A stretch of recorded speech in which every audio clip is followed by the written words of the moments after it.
बिस्मिल्लाहिर्रहमानिर्रहीम। फ़ज़ाइल नमाज में से हज़रत सुहैल रज़ी अल्लाह ताला अन्हु फरमाते हैं कि हुज़ूर सल्लल्लाहु अलैहि वसल्लम ने इरशाद फरमाया कि जो लोग अंधेरे में मस्जिदों में बकसरत जाते रहते हैं उनको क़यामत के दिन के पूरे पूरे नूर की खुशखबरी सुना दीजिए। एक दफ़ा फिर सुन लीजिएगा।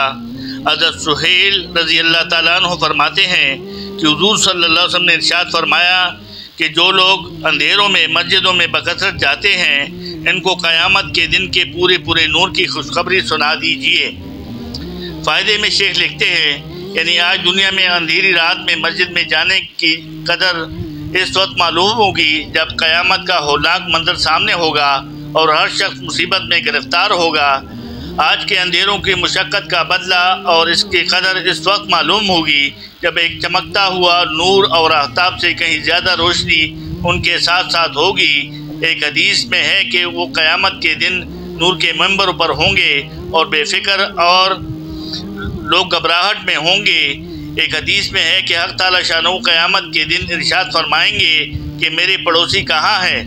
फरिश्ते अर्ज़ करेंगे कि आपके पड़ोसी कौन है। इरशाद होगा कि मस्जिदों को आबाद करने वाले।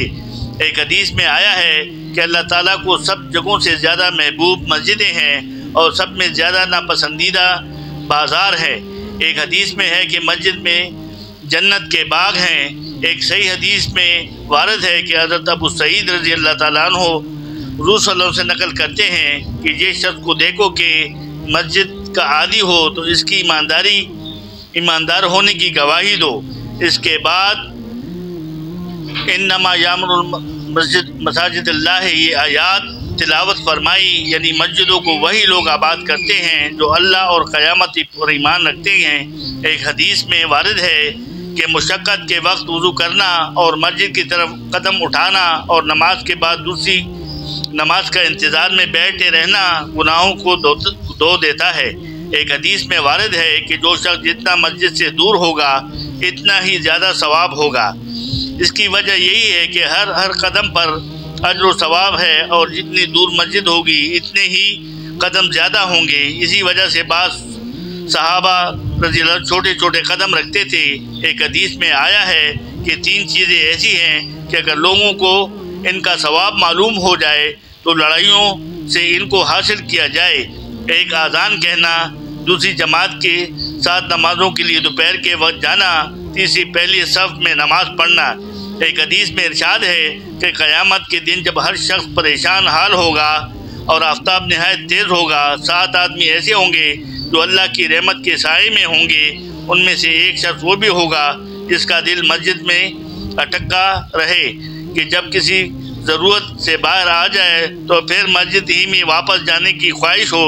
एक हदीस में वारिद है जो शख्स मस्जिद से उल्फत रखता है अल्लाह जल शानहू उससे उल्फत फरमाएंगे। मेरे दोस्तों बुज़ुर्गों, अल्लाह पाक हमें भी इन चीज़ों पर अमल करने की तौफ़ीक़ अता फ़रमाए। शरीयत मुतहरा के हर हुक्म में खैर व बरकत अज्र व सवाब बेपाया है। इसी के साथ ही बहुत सी मसलहत भी इन हुकाम से मलहूज़ होती है कि उनकी हकीकत तक पहुँचना तो मुश्किल है। अल्लाह जल शानहू के अलूम और उनके मसाले तक किसी की रसाई है मगर अपनी अपनी इस्तदा और हौसले के मुआफ़िक जहाँ तक भी अपनी समझ काम देती है उनको उनकी मसाले भी समझ में आती है और जितनी इस्तदा होती है इतनी ही खूबियाँ इन अहकाम के मालूम होती रहती है। उलमा ने जमात के मसाक को भी अपनी ही समझ के मुआफ़िक तहरीर फरमाई है।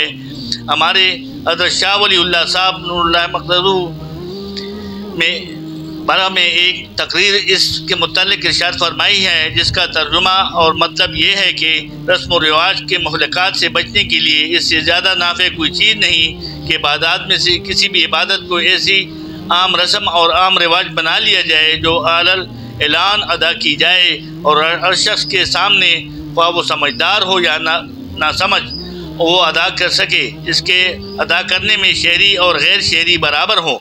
मुसाबिक़त और तफाखुर इसी पर किया जाए और इसे आम हो जाए कि ज़रूरत ज़िंदगी में इस तरह दाखिल हो कि इससे अलहदगी नामुमकिन हो और दुश्वार बन जाए ताकि अल्लाह की इबादत के लिए मुईद हो जाए और रस्म व रिवाज जो मौजब में मुज़रात और नुकसानात था वही हक़ ताला की तरफ खींचने वाला बन जाए।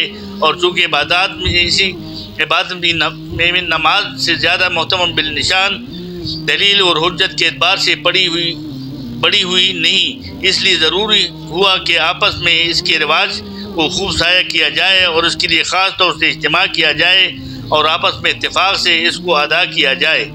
बस मेरे दोस्तों बुज़ुर्गों, बड़ी तफसीली हदीस आई है कि हमें भाई ख़ुद भी नमाज़ पढ़ना चाहिए और जब जाएं तो अपने बच्चों को भी साथ लेके जाएं, अपने यारों दोस्तों को भी दावत दें और मस्जिद में जाने की उनको दावत दी जाए। अल्लाह पाक मुझे और आपको 5 वक्त की नमाज बाजमात पढ़ने और उनको मस्जिद में अदा करने की तौफीक अता फ़रमाएँ और हमारे ख़वातीन को घरों में वक्त के साथ पाबंदी के साथ नमाज़ पढ़ने की तौफीक अता फ़रमाएँ। सदक़ल्लाहु मौलाना अल अलीयुल अज़ीम।